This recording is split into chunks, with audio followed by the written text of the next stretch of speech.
She walked onto the shooting range with a borrowed rifle and silence in her voice. They laughed until her first shot. And by the 10th, the billionaires watching her were on their feet, speechless. But what they didn't know was this. Behind every shot was a memory. Behind every breath, a promise.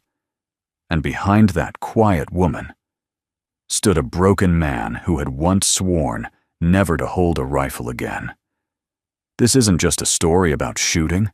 It's a story about grief, about healing, about how kindness, when aimed with purpose, can hit the heart more precisely than any bullet ever could. If you're someone who still believes in second chances, in the quiet power of love, and in stories that leave you breathless in the best way, then go ahead and subscribe so you never miss another moment like this. Now, take a deep breath, and let's begin. 10 shots, 1 heart.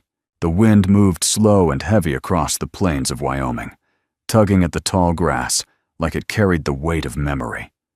Owen Tate stood outside his modest repair shed. The sleeves of his flannel shirt rolled up to his forearms, arms crossed over his chest. He watched the horizon with the stillness of a man who had once learned to wait for the perfect breath before a trigger pull. But that was a lifetime ago. Now, Owen didn't shoot. He didn't even speak of it. Not the war, not the sniper medals in the wooden box buried beneath his son's bed, not the sound a bullet makes when it tears something beautiful apart. Those memories stayed locked behind his ribcage, next to the grief that never left. A child's laughter, shrill and bright, broke through the quiet. Owen turned to see his 7-year-old son, Micah, chasing a red balloon across the field behind their house. The boy's hearing aid glinted under the sunlight, tucked behind one ear like a small silver sentinel. Micah didn't speak much. Born with partial hearing loss, he communicated mostly in signs and glances, and Owen, never the talkative type, had come to appreciate silence in a way most fathers never could. It was their shared language, a quiet pact of survival. Owen took a sip of black coffee from the enamel mug in his hand, now lukewarm. The radio inside the workshop crackled faintly, broadcasting local chatter about the upcoming Harvest Days fair. Something about a charity marksmanship contest to raise money for a new school for hearing-impaired children. He reached over, switched it off. He had no use for guns anymore. Not since Joanna. The sound of tires crunching gravel drew his eyes to the driveway. A dusty blue pickup truck rolled to a stop, coughing once before it went still. The driver's door opened, and out stepped a woman, small-framed, hair pulled back in a rough ponytail, wearing a denim jacket several winters old. She looked like someone who hadn't had a day off in years. Owen's brow furrowed. Strangers didn't often come looking for him. The woman approached, cradling something long and wrapped in cloth. A rifle, Owen realized with a thud in his gut. His first instinct was to walk away, but he didn't move. "Hi," she said, voice steady but low. "I'm looking for Owen Tate." "You found him," he replied, careful. "I don't do gun repairs anymore." "I heard you used to. They said if anyone could bring this thing back to life, it'd be you." She unwrapped the cloth and held it out. The rifle was old, bolt action, the kind passed down through generations. The barrel was scratched, the stock cracked, but it had been cleaned with care, as if it meant more than steel and wood. "It belonged to my grandfather," she added. "He taught me how to shoot with it when I was a kid." Owen didn't reach for it. "I'm sorry," he said. "I don't work with firearms, haven't for a long time." There was a pause. She didn't push. "I understand," she said quietly. "I wouldn't want to either, if I'd lost what you lost." His gaze snapped up. Her eyes held his, not intrusive, but knowing, and kind. "I didn't come to pry," she added quickly. "I'm entering the marksmanship contest at the Harvest Days fair. It's a fundraiser for the new school. My little brother, he was born deaf. He passed last year. I thought maybe this would be my way of honoring him." Owen said nothing, but his jaw clenched. She looked down at the rifle. "I don't need it to win. I just need it to work. He would have loved this." Then she turned to go. "Wait," Owen said. She stopped mid-step. "Let me see it," he said. She turned back, her expression unreadable as she handed over the rifle. His fingers, once trained to calibrate scopes in desert storms, moved without thinking. He checked the chamber, ran his thumb along the barrel, tested the weight in his hands. He felt something shift. "This is military issued, Korean War era. Must have been his service rifle." She nodded. "He used to say it had a soul." Owen exhaled slowly. "Most rifles do." He didn't say it, but this one reminded him of the M40 he'd carried through Afghanistan, where he'd become a legend, not by choice, but by precision, by necessity, by killing. He looked up at her. "What's your name?" "Ella," she said. "Ella Grace." Owen gave a single nod. "Leave it with me for a day." Her smile was small and grateful. As she walked back to her truck, Micah peeked out from behind the workshop door, curious. Owen watched Ella drive off before looking down at the rifle in his hands. He hadn't touched one in 6 years. But something about the woman, the way she spoke of her brother, the reverence with which she handled the rifle, had cracked something open. Not broken, not shattered, just ajar. He glanced at Micah, who signed. "Is she nice?" Owen smiled faintly and signed back. "She's different." And as he closed the workshop door behind him, rifle in hand, a wind stirred through the Wyoming fields. Not the kind that breaks things, the kind that brings change. Ella Grace hadn't expected him to say yes. When she drove away from Owen Tate's house, her hand still trembled against the steering wheel. It wasn't fear. It was the feeling you get when a door you thought would never open suddenly creaks with the faintest sound of possibility. She parked her truck under the same oak tree she'd known since childhood, right beside her modest mobile home, on the outskirts of the neighboring town of Laramie Ridge. Dust clung to the windows. Her boots clicked softly on the wooden steps as she climbed them, head lowered, thoughts still tangled in the image of that man, quiet, weathered, unreadable, the kind of man who carried the weight of 1,000 unspoken things. She didn't know his full story, but she'd seen it in his eyes the moment he touched the rifle. He remembered everything. Not the specs, not just the weight or the balance. He remembered what it meant to hold something that once protected life, and then didn't. Ella took off her coat and hung it on the old hook beside the door. The place was small, just one room for sleeping, one for living, and a kitchen that tried its best to matter. She lit the kettle, then knelt beside the cedar trunk near the window. Inside were 2 things, her brother's dog tags and a letter he never sent. "For Ella, in case I don't make it back." She'd read that letter 50 times since he died. Her brother, Caleb, had served 2 tours, came home with a chest full of scars and hands that couldn't stop shaking.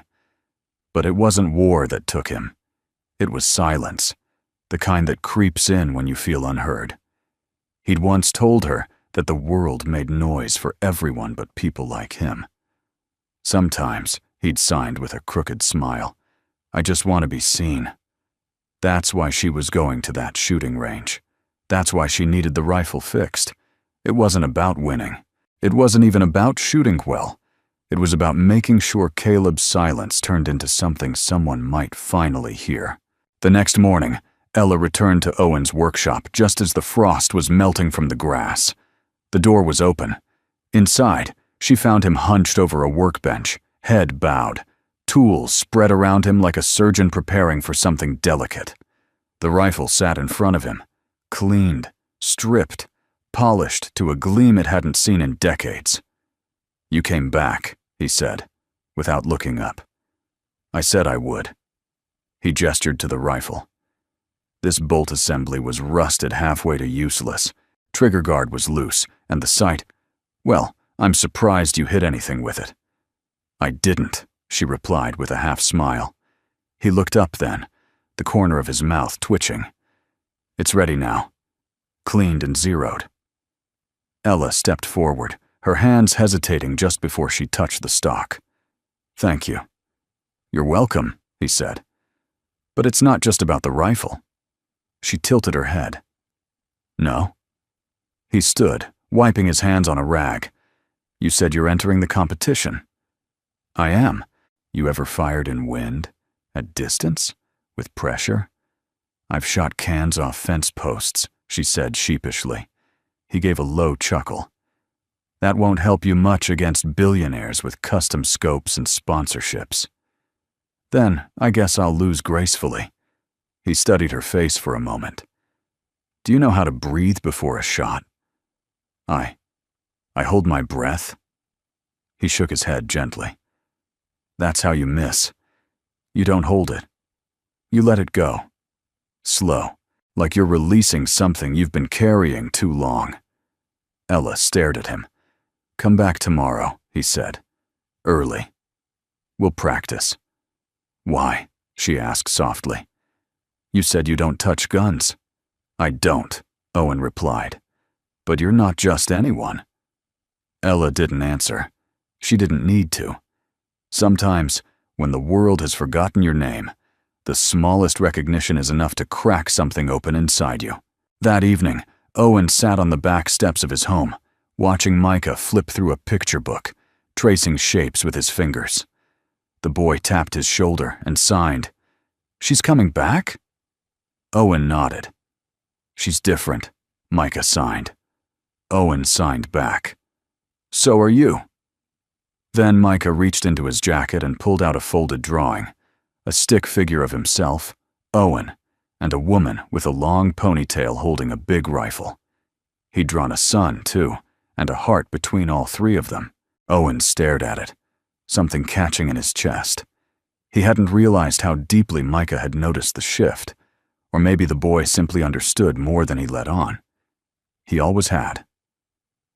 Owen tucked the drawing into his shirt pocket. The wind that evening was gentler than usual, and for the first time in years, it didn't howl like a memory. It whispered like a beginning. The sun hadn't yet crested the ridge when Ella pulled into the gravel lot beside Owen's repair shed. She stepped out into the crisp Wyoming air, the scent of pine and damp earth, clinging to the early morning quiet. A faint layer of mist curled along the ground, like ghosts reluctant to let go of the night.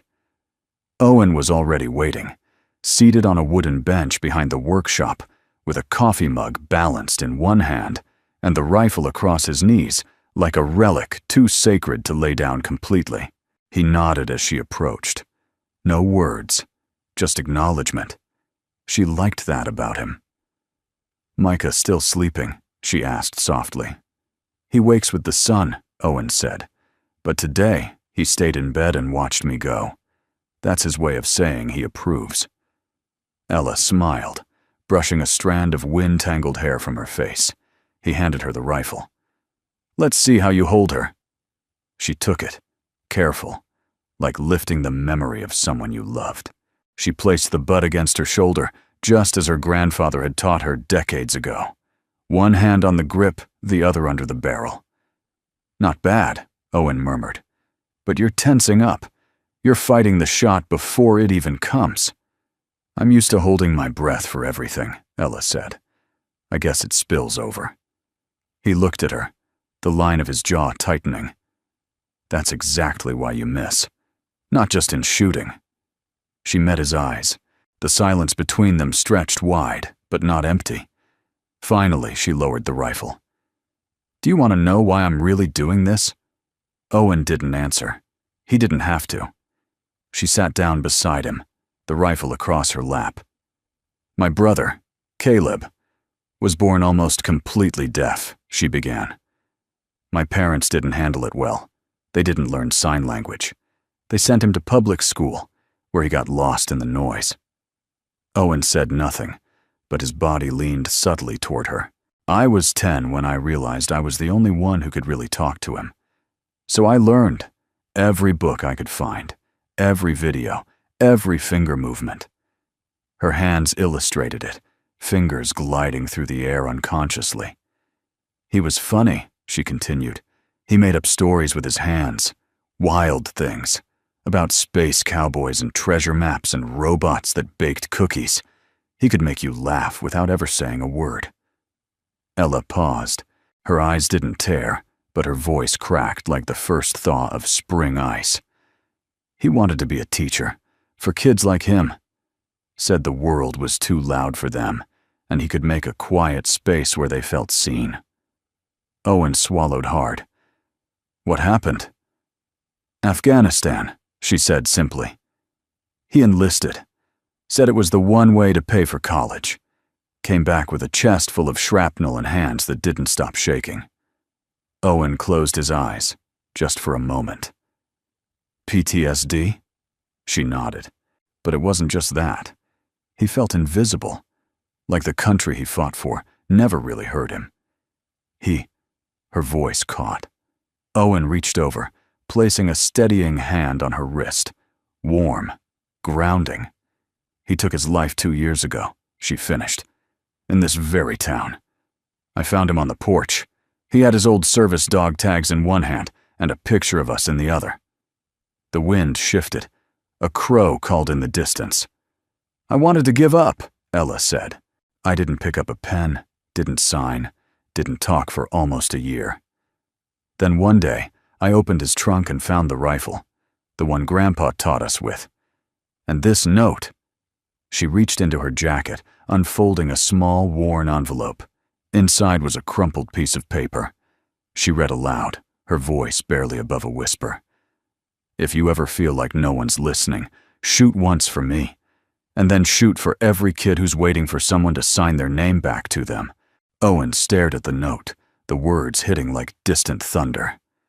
That's why I shoot, Ella said. Not to win, not for pride, but because I'm tired of feeling like we're whispering into a hurricane. I want someone to hear. The silence that followed was sacred. Owen stood, walked a few paces away. When he turned back, his voice was low, cracked from somewhere deep. After Joanna died, I put every rifle I owned in a storage shed and locked the door. I told myself I'd never teach my son how to shoot, never let my hands touch a trigger again. I couldn't risk letting guns take one more thing from me. Ella stood too, watching him closely. But then you showed up, he continued, with that beat-up rifle and that letter, and somehow, I felt like if I didn't help you, I'd be letting Joanna die all over again. Her breath caught. Tomorrow, Owen said, we start training. For real. I thought you already said it was ready. He nodded.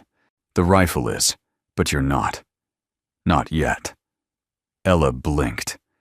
Then what are you going to teach me? Owen stepped closer, eyes locked to hers. To stop holding your breath, and to shoot like you're signing something only the heart can understand. The Wyoming morning broke sharp and clear, as if the sky had been freshly scrubbed overnight. Owen stood behind the old barn on his property, his boots planted firmly in the soil, arms crossed, eyes narrowing toward the wooden targets he'd set up beneath a weathered cottonwood tree. The makeshift range wasn't much, just 5 hand-cut planks hammered into the earth, each painted with a red circle the size of a coffee can lid. But it would do. Ella arrived precisely at 6, just as promised. She wore the same denim jacket, a ball cap tucked low over her brow, and a quiet determination in her step that Owen had come to recognize in soldiers, widows, and men who'd buried too many friends. He handed her the rifle without a word. She took it with both hands, inhaled, and exhaled slowly. Already she was remembering his lesson from the day before. Feet shoulder-width apart, he said, stepping beside her. Left hand under the barrel, right hand grips the stock. Elbows in. Let the rifle rest against you, not the other way around. Ella adjusted her stance. The wind rustled softly through the grass. A meadowlark sang somewhere behind them. "Close your left eye. Breathe in. Now out. Don't fight the stillness. Feel it." She fired. The crack echoed across the field. The bullet missed wide. Owen said nothing. He waited. Ella frowned, chambered another round, and tried again. Missed. "This isn't working," she muttered. "I can't get my hands to settle." "Because you're trying to control the rifle," Owen replied. "You're not listening to it." She looked at him, confused. Listening. Every rifle has a rhythm, like a heartbeat. You don't master it by force. You find the tempo, then move with it. You let it guide you. Ella hesitated. "How do I do that?" Owen moved behind her, slowly, cautiously. "May I?" he asked, one hand raised. She nodded. He adjusted her shoulders, nudged her elbows slightly inward, and pressed a finger gently between her shoulder blades. "Center your balance here. Relax your grip. Don't squeeze the stock like you're holding on for dear life. Let it rest. Trust it." She followed each instruction. This time, when she raised the rifle, something changed, barely perceptible. But Owen saw it. The tightness in her jaw softened. Her breathing slowed. "Fire when the world is silent," he whispered. Crack. The bullet hit the edge of the red circle. Ella gasped. "I hit it." "Barely," Owen teased, though his smile gave him away. They practiced through the morning, Ella gradually adjusting, learning to move with precision and patience. Owen didn't just show her how to aim. He taught her how to feel, how to let go, how to be present. With each shot, she grew steadier, stronger. At noon, they broke for coffee on the steps behind the workshop. Micah joined them, clutching a peanut butter sandwich and his ever-present sketchbook. He crawled onto the step beside Ella and began drawing a rabbit in the corner of the page. "He likes you," Owen said, nodding toward the boy. Ella smiled. "He doesn't say much, but I can feel him." "He's like his mother," Owen said quietly. Joanna could quiet a room with a look. Made people feel like they were being listened to for the first time in their lives. Ella didn't speak. She didn't need to. "She was in the wrong place," he said. "Just trying to deposit a check. Guy came in high as a kite, demanded cash, waved a gun. She didn't even run." His voice grew thin. She just looked at him. Ella's heart thudded. "The bullet wasn't even meant for her," Owen added. "But it found her anyway." A long silence settled between them. "I'm so sorry," she whispered. He nodded once, eyes fixed on the horizon. "That's when I stopped touching rifles. I didn't want Micah growing up thinking that something I once loved took his mother." Ella reached out and placed a hand over his. He didn't pull away. "But today," he said after a long pause, "watching you, teaching you, it didn't feel like a weapon." She turned to him. "It felt like redemption," Owen said. That afternoon, they resumed training. Ella's aim improved, her shots landing closer and closer to center. But something deeper was changing too. Owen saw it in the way her shoulders dropped after each shot, in the quiet pride on her face when Micah clapped softly, signaling a hit. When the final round of the day struck dead center, Ella turned to Owen, breathless. "I think I'm starting to hear it," she said. "The rhythm?" He nodded. "It's yours now. You've earned it." As the sun dipped low, painting the hills in amber and gold, Owen packed up the targets, and Ella helped carry the gear back toward the house. Before she left, she turned to him. "You didn't just fix the rifle," she said. "You fixed something in me, too." Owen's eyes met hers. "Then we're even," he said. "Because you're fixing something I thought was beyond repair." It was the 5th morning in a row that Ella stood at the makeshift range behind Owen's barn. Her fingers were sore, her shoulders tight, and a faint bruise colored the pocket of her collarbone from the rifle's repeated kick. But there was something else blooming beneath the fatigue, something steadier than adrenaline, quieter than pride. Focus. Owen stood beside her, as he always did, silent as a tree. He had stopped correcting her form every few seconds. He no longer guided her hands. Instead, he watched, observed, measured not just the trajectory of bullets, but of breath. Again, he said softly. Ella chambered another round, exhaled. Crack. The shot clipped the edge of the red center. She lowered the rifle, frustrated. Still pulling. "You're breathing too fast," Owen said. "I'm trying to breathe like you taught me."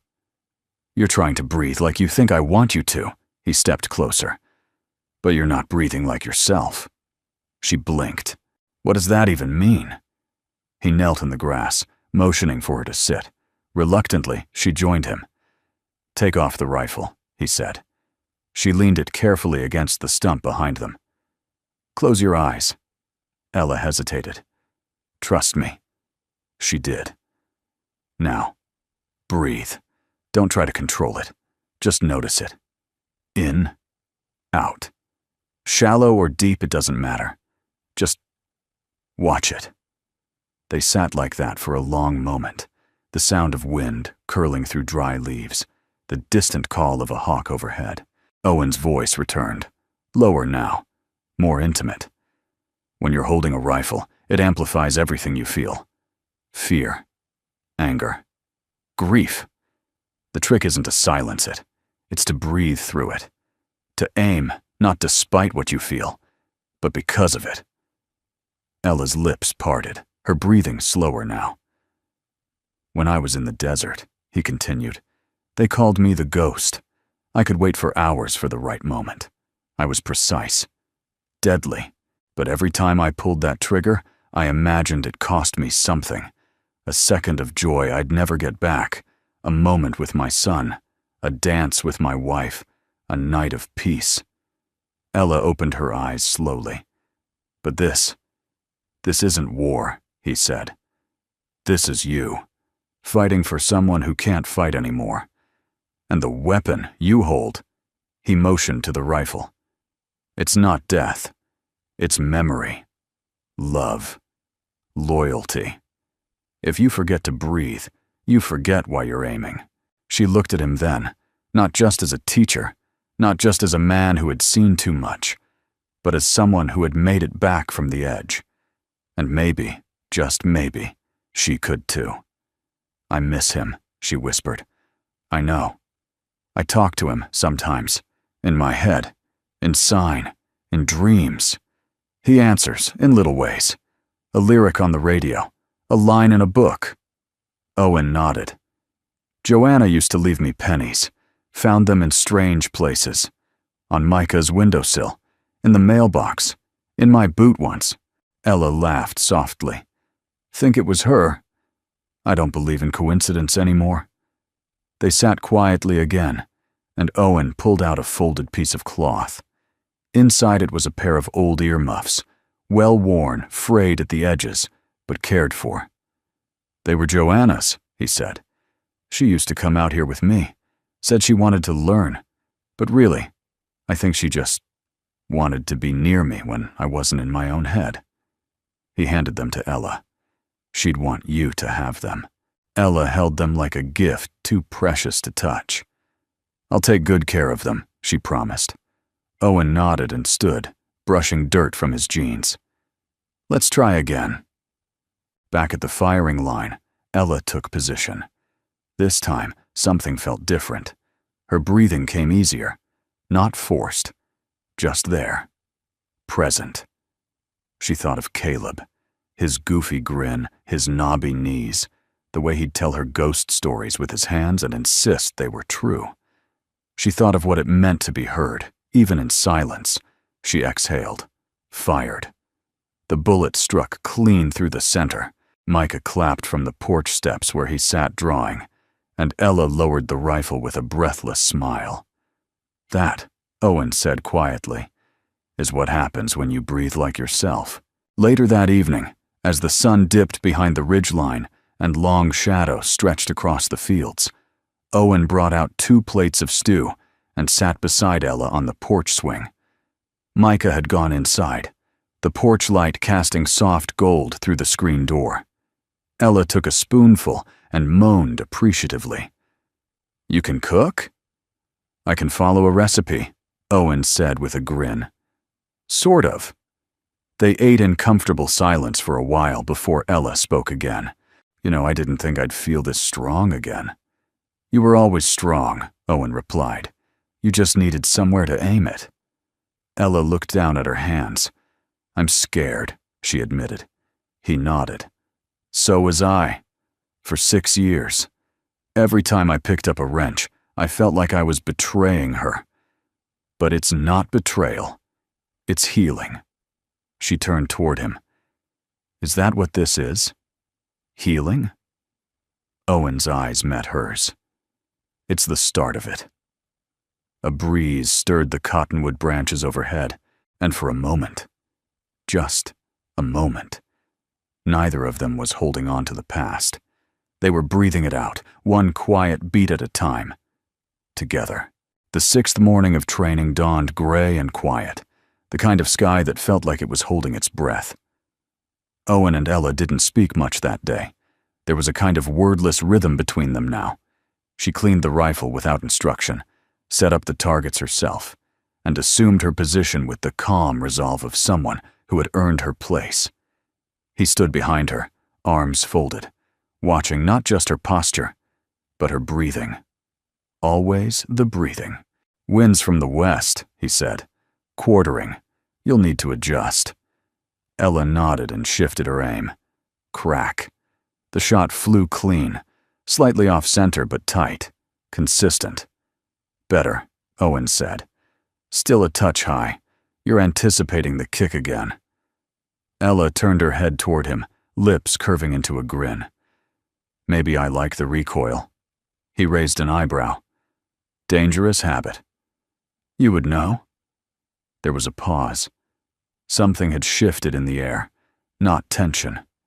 Not discomfort. Just readiness. Ella lowered the rifle and turned fully toward him. "You've taught me everything about how to shoot, but not why you stopped." Owen's eyes darkened. The lines at the corners of his mouth deepened. "You don't have to answer," she said quickly. I think it would help me understand." He didn't reply at first. He walked to the stump, sat down slowly, and stared at the field beyond the targets.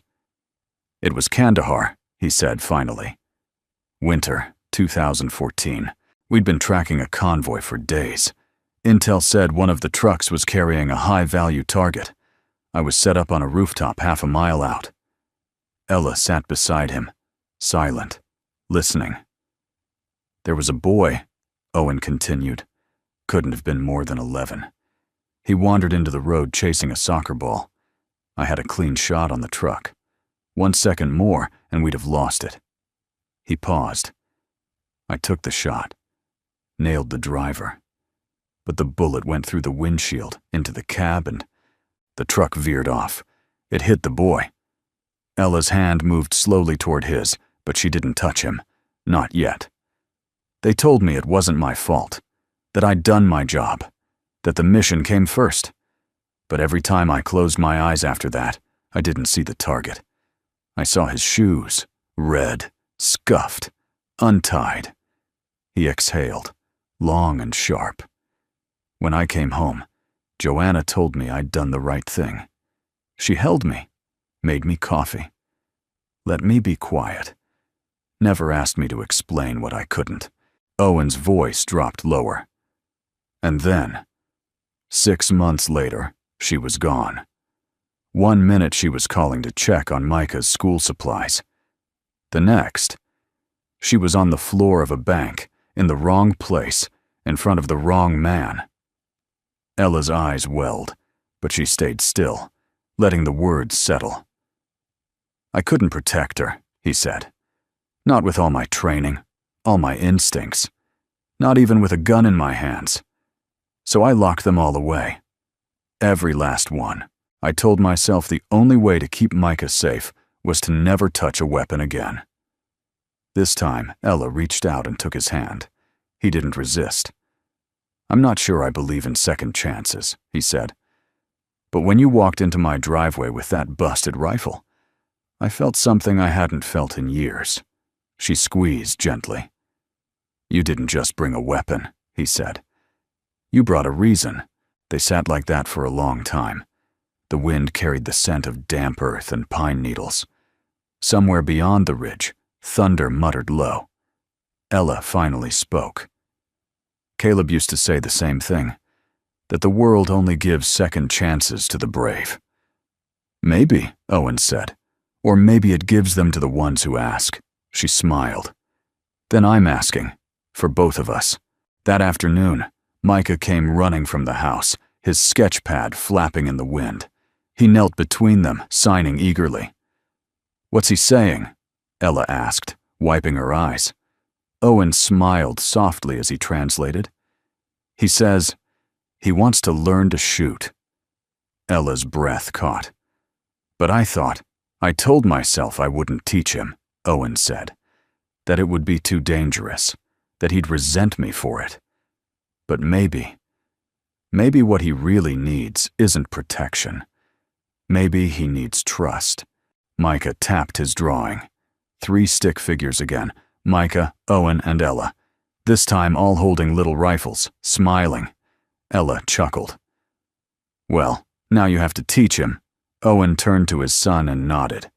"Tomorrow, we begin." That evening, they sat on the back porch again, watching the sky turn lavender and silver. Ella leaned her head gently on Owen's shoulder, and for the first time, he didn't flinch. He let her stay there.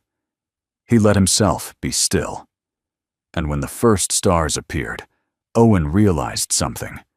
He no longer felt the weight of the trigger, only the presence of a woman brave enough to ask for healing, and strong enough to offer it in return. The morning air smelled of cut hay and anticipation. Ella stood at the range behind Owen's barn, staring down the line of worn wooden targets, like they were old friends she was about to say goodbye to. Her hands were steady now. Not perfect. Not military precise. But sure, grounded.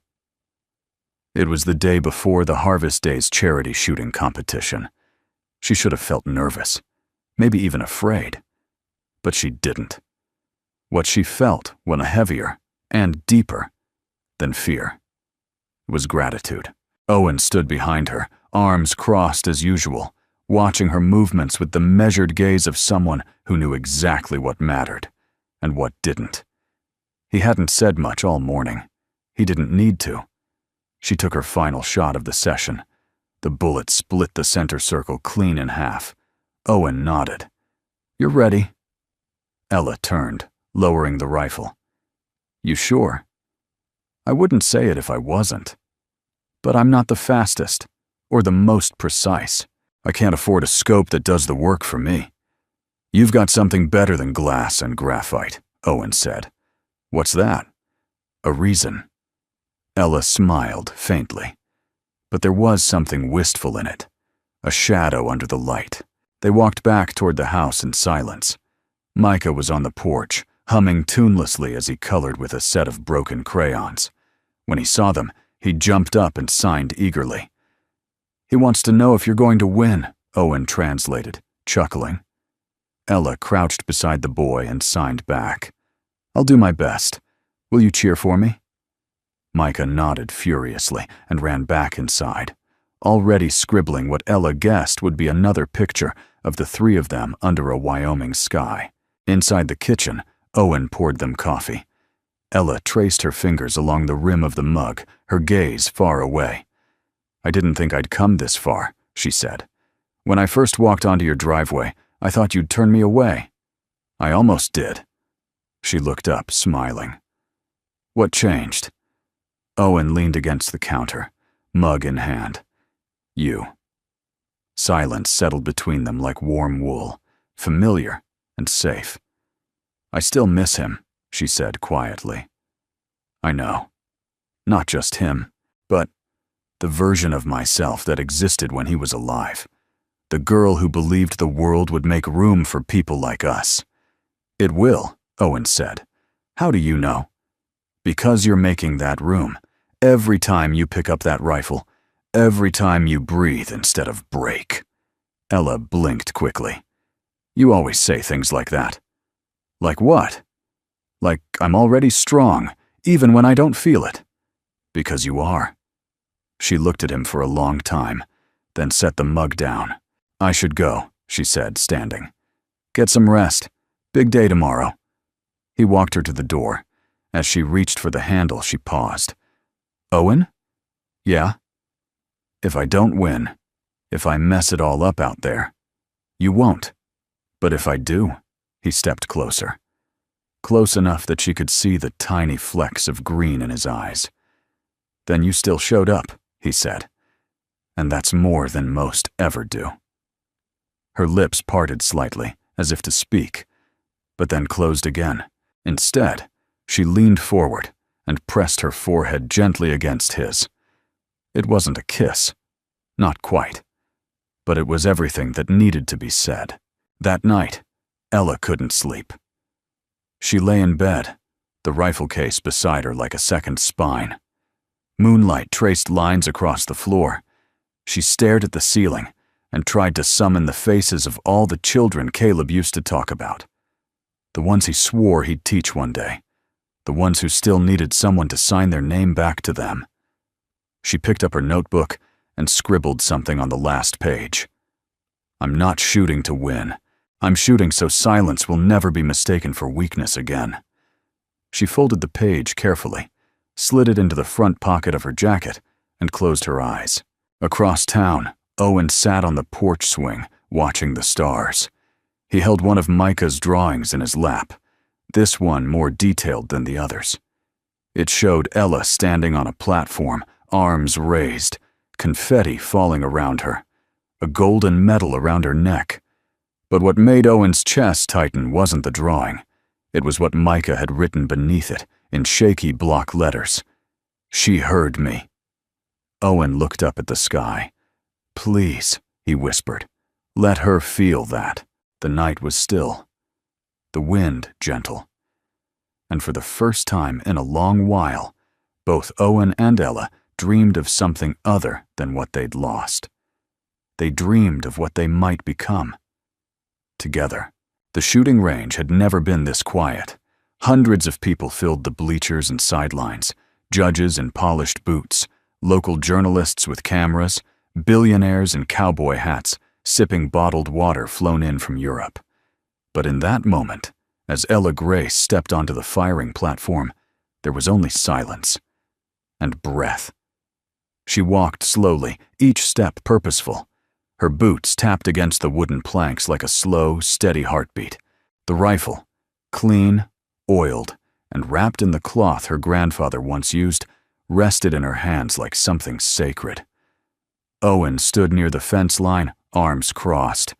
Micah stood beside him, holding a hand-painted sign that read, "Shoot for the ones who never got to speak." Ella turned toward the audience briefly. Then she closed her eyes and inhaled, letting the noise of the world fall away. She wasn't here to impress. She was here to remember. First shot. She raised the rifle, aligned the sights. Crack. The bullet hit left of center. A solid shot. She paused, then signed to the crowd with both hands. For Caleb. A few people murmured. Many simply watched, puzzled. Ella didn't speak. She simply breathed and fired again. Second shot, closer to center. For the kids whose hearing aids were called weird. Third shot, right through the edge of the bullseye. For the little girl whose parents refused to learn her language. Whispers rippled through the crowd. Some leaned forward. Some didn't understand. But others began to feel it. Fourth shot. Crack. For every child who sat at lunch alone. Fifth. Crack. For those who were told, "You're broken. Owen gripped the fence rail tighter, his throat thick. Micah was watching Ella like she was the only person in the world who had ever made him feel understood. Sixth shot. Dead center. For the teachers who learned to sign in secret. Seventh. Crack. For the veterans who came home and heard nothing but silence. A woman in the crowd wiped her eyes. A man in a suit shifted uncomfortably. A judge leaned forward, his clipboard forgotten in his lap. Eighth shot. For the mothers who whispered bedtime stories in the dark, never sure if their child could hear them. Ninth. For the day silence will no longer mean isolation. Crack. Bullseye. Ella paused. One shot left. She took off her cap and tucked it under her arm. The crowd was utterly still now. Even the cameras had stopped clicking. No one dared to break the moment. She raised her hands one last time. Her fingers moved slowly, deliberately, in the language her brother had taught her. This one is for the people who finally learned to listen. She turned, exhaled, and fired. 10th shot. It hit the very center of the final target. A perfect shot. There was no applause at first, just silence. But it wasn't empty. It was reverent. It was breath held in 1,000 lungs. Then slowly, a clap. Another. Then a wave of them. The stands erupted. Ella lowered the rifle and stepped back, overwhelmed, blinking rapidly. She didn't smile. Not yet. There was something too holy about what had just passed through her. Owen was already moving through the crowd. He reached her just as she stepped off the platform. "You did it," he said softly. "No," Ella replied, voice trembling. "We did." She turned to Micah, who was signing rapidly, his hands flying with excitement. Owen laughed through misted eyes. "He says he's never been prouder." Ella knelt and signed back. "Tell your mom. I felt her with me today." Micah beamed. Within minutes, cameras descended. Reporters asked about her performance, about her message, about her strategy. Ella gave no interviews. She only whispered. It wasn't about strategy. It was about being heard. The judges announced the final scores an hour later. Ella had taken second place, beaten by a man with a custom-built scope and military-grade stabilizers. But no one remembered his name. All they remembered was the woman who never said a word, but left the richest men in Wyoming speechless. That evening, as the sun dipped behind the hills, Ella stood alone near the range. Owen joined her, 2 mugs of warm cider in hand. "Second place," he said, handing her one. "I didn't come to win." "No," he agreed. "But you did anyway." They sipped in silence. The wind picked up, carrying the scent of sage and old wood. "I kept thinking about Caleb," she said softly, "about how he'd never get a stage like this. So I tried to fill it with him." "You did more than that," Owen said. "You gave his voice back to the world." She turned to him, eyes shimmering. "Thank you. For everything. For fixing the rifle. For training me. For believing I had something worth aiming for." Owen set down his mug and reached for her hand. "You didn't need me to be strong," he said. "You already were. You just needed someone to remind you how to breathe." Ella stepped closer. And this time, when her forehead touched his, it was no longer almost a kiss. It was. The next morning, Ella woke to the sound of wind chimes. Not the cheap metal kind that clattered in confusion, but the deep wooden ones Owen had carved himself, hanging from the porch of his workshop. They sang low and slow in the morning breeze, like the breath of someone finally exhaling after years of holding it in. She sat up, still in her clothes from the night before, a wool blanket tucked around her shoulders. Owen must have carried it out to her while she rested. The cider mug from last night was still warm. For a long moment, she simply listened. No noise, just music, just peace. Inside the kitchen, Owen stood by the stove, flipping pancakes with the ease of a man who rarely did it, but knew it mattered when he did.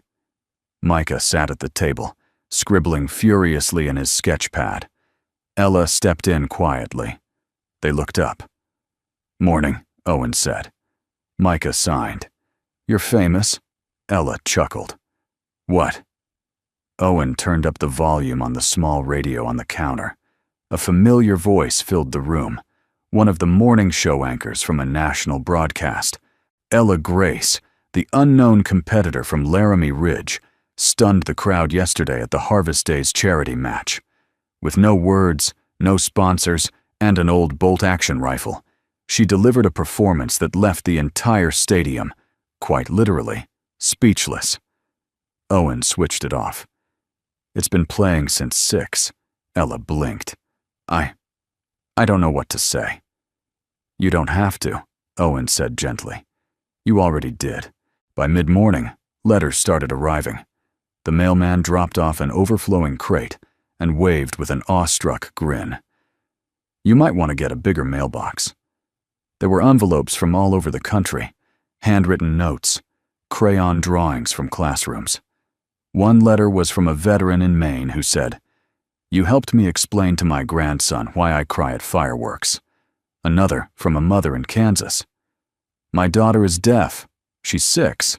She saw you and said, 'That lady knows how to speak like me.'" Ella read them slowly, carefully, each one like a small flame in her hands. She cried over the third letter.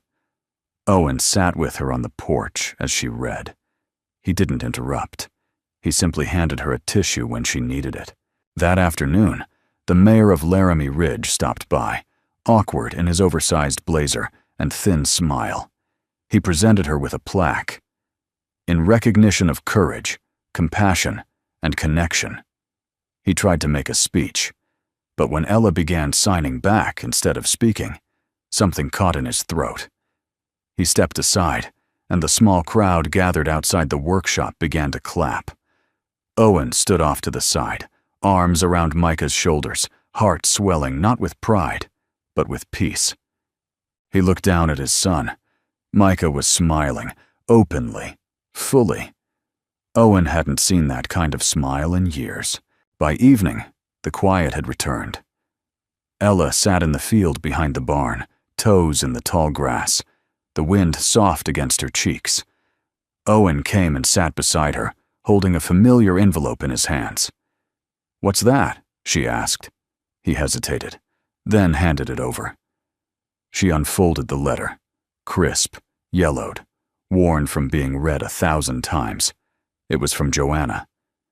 "If you're reading this, it means I didn't come home. And I need you to know something, Owen. I never blamed you. Not once. You spent your life trying to protect others, and you protected me with everything you had. But now, you have to protect yourself. That means letting go of the guilt. It means letting yourself feel again. Love again. You're still breathing, Owen. So breathe." Ella read it twice, then looked up. Owen's eyes were glassy, but he didn't look away. "I never had the courage," he said, "to read it with someone else. I'm honored you let me." "She'd like you," he added. Ella smiled, tears drying in the wind. "Then I like her back." Later that night, Owen found Micah asleep on the porch swing, a stack of folded paper in his lap. Owen gently lifted him, carried him to bed, and returned to the swing. Ella was already there, waiting. She held something in her hand, a photo. It was of her and Caleb, mid-laugh, fingers mid-sign, joy bursting through a blur of motion. "I want to start a scholarship," she said, "for kids like Caleb and Micah." "We'll make it happen," Owen said. "We?" she asked softly. He turned toward her. "I don't want this to end at 10 shots," he said. "I want it to keep going. The shooting, the letters, the mornings with Micah. You." Ella leaned in. "I've never believed in magic," she whispered. "But this feels close." "It's not magic," Owen replied, brushing a strand of hair from her cheek. It's what happens when silence is finally met with kindness. The barn had never been this full. What once was Owen's quiet repair shop, home to rusted tools, dusty shelves, and unspoken memories, had become something altogether different. That morning, 6 mismatched chairs formed a half-circle in the middle of the floor. Outside, a handmade sign swung gently in the breeze. The breathing room. Shooting lessons for the heart. It was Ella's idea. Owen had resisted at first. He was a sniper, not a teacher, a man who had spent most of his life in shadows, not in front of people searching for light. But Ella had simply smiled, placed a hand over his heart, and said, "That's the part they need." And somehow, he believed her. The first class included 3 veterans, 1 single mother, and a teen boy with a stutter and shaking hands. They didn't come to hit targets. They came for something else, something quieter. To learn how to stand still, how to breathe, how to aim again, even if the world around them still felt like a battlefield. Owen walked to the center of the group, carrying an old rifle slung casually across his back. "You're not here to shoot," he began. "You're here to listen." The room stilled. "Not to me, to yourself." He looked at the boy, 14 maybe, shoulders hunched, eyes locked on the floor. When you've been told your voice doesn't matter, you start to aim low. At life. At love. At hope. He paused, gaze sweeping over the group. "But I'm here to tell you, your aim is still good. You just need to relearn your target." Ella watched from the side. Micah curled beside her with a coloring book. Her eyes shimmered, not with tears, but with the kind of awe one feels watching someone step fully into the person they were always meant to become. Owen's voice had changed. It no longer carried the tight restraint of a man guarding his wounds. It had weight now, and warmth. After the session, the veteran with trembling hands approached Owen. "You ever get over it?" he asked. Owen met his eyes. "No, but I learned to stop aiming at the pain." The man nodded once, then hugged him, just like that. Owen didn't move. Then, slowly, he patted the man's back. "Come next week," he said. "Bring a friend." That afternoon, Owen and Ella sat on the porch while Micah played in the dirt, building tiny forts with stones and twigs. A soft hum filled the air, the sound of healing, if such a sound existed. Ella leaned into him. "You were born to do that." "I was born to hit things at 900 yards, Owen said. She nudged him with her shoulder. "Not anymore. Now you're hitting people's hearts." He chuckled. "That's way harder." She turned toward him. "Do you ever wish it had all been different?" Owen thought for a moment. "Sometimes I think about what life would have been like if Joanna hadn't died, if I had walked away from the army sooner, if Caleb were still here." He looked out over the field, golden in the fading sun. "But then I realize, if none of that had happened, I never would have met you." Ella looked down. "Sometimes pain is the only road that leads us to the right place." He nodded. "And sometimes we have to lose everything we thought mattered to find what actually does." She reached into her pocket and pulled out a folded piece of paper. "What's that?" he asked. "A grant proposal," she said, "for a non-profit. Scholarships for hearing-impaired kids, shooting workshops for vets, safe spaces for people learning to communicate again." She handed it to him. Working name, 10 Shots Foundation. Owen read the title, then looked at her. "You ready for this?" he asked. "I am." "Are you?" He paused. "I think I am." Then she added quietly, "Owen, I don't just want to build something with you. I want to build a life." It wasn't dramatic.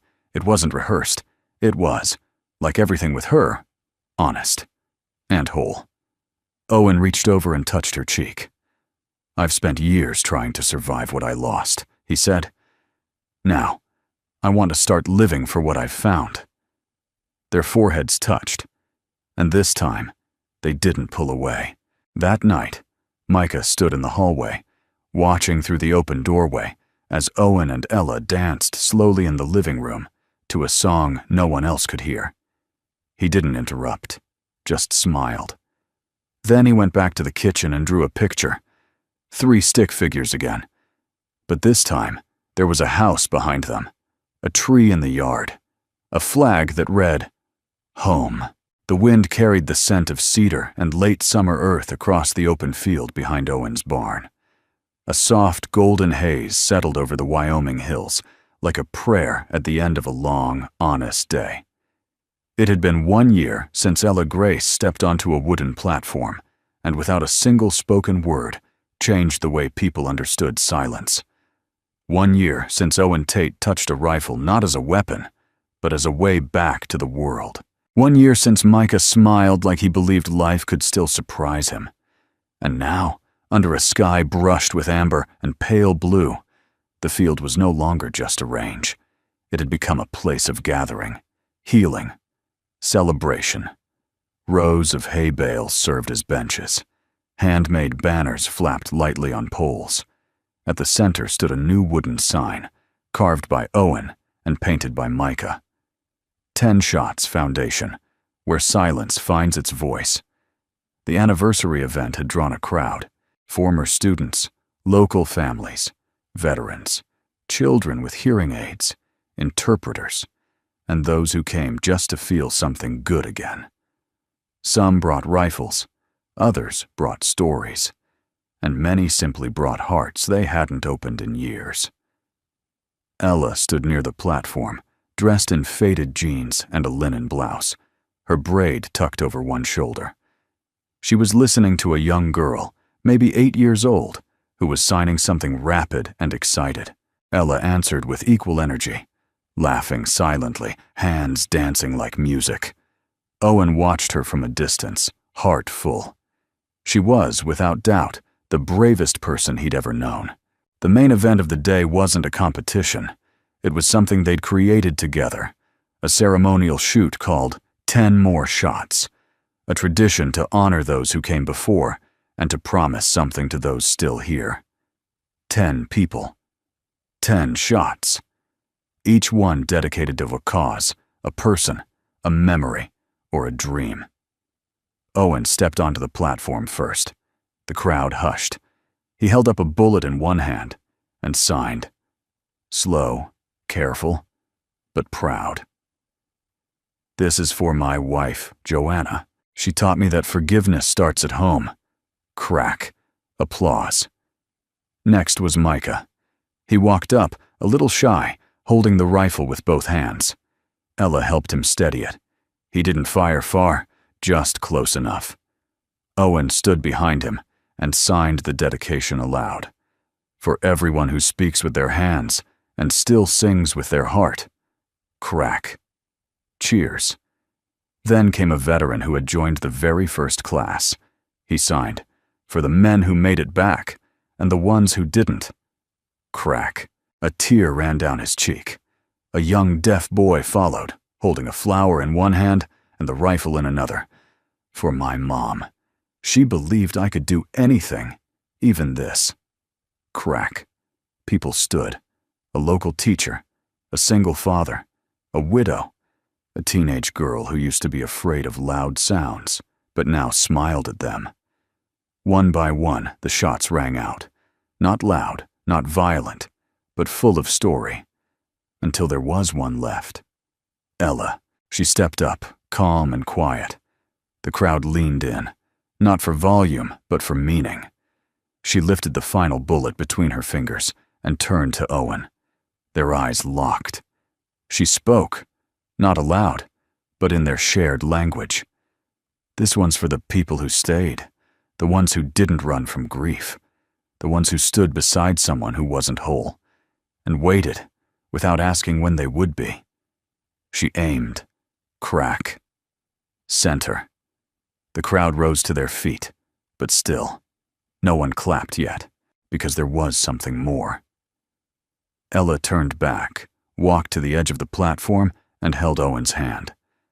"I have one more thing," she said softly. "No rifle, just something I've been aiming at for a long time."